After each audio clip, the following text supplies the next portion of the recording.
আজি ঝড়ো ঝড়ো মুখর বাদল দিনে জানি রে আমি জানি নে কেন যে কিছুতে মন লাগে না। কিন্তু মন লাগবে না বললে তো চলবে না, আমাদের মেয়েদেরকে রান্নাঘরে ঢুকতেই হবে, সে যতই মন না লাগুক আর মন বৃষ্টির কারণে উচ্চাটন হোক। তো বৃষ্টির দিনে বর বাবাজির ফরমাইশে আজকে বানিয়ে ফেলবো ইলিশ মাছ, মানে ইলিশ মাছের কালো জিরে কাঁচা লঙ্কা দিয়ে পাতলা ঝোল, যেটা মনে হয় যে কোনো বাঙালি খেতে ভীষণ ভালোবাসে। আর মাছগুলো কিন্তু দারুণ খসা, একদম ডিমে ভরা, একদম ইলিশ মাছ, দারুণ মাছ পাওয়া গেছে যাকে বলে। মানে কলকাতার বাইরে বসে এরকম সুন্দর ইলিশ মাছ খাওয়া কিন্তু সেটা ভাগ্যের ব্যাপার।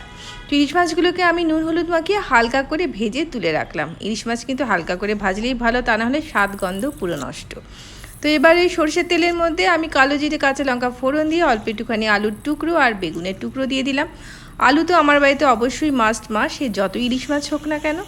এবার অল্প নুন দিয়ে এটাকে হালকা ভেজে নেব। তো তোমরা না চাইলে কিন্তু আলুটা নাও দিতে পারো।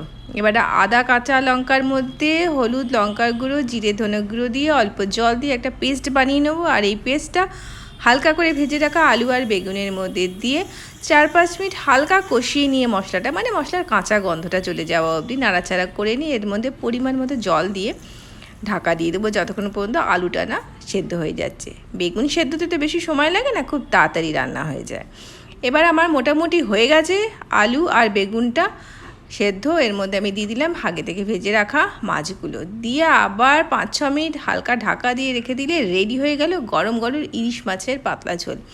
আহা, এই বর্ষার দিনে এরকম মাছের ঝোল পেলে গরম ভাত খেতে আর কতক্ষণ লাগে বলো, জাস্ট খাওয়ার দেরি।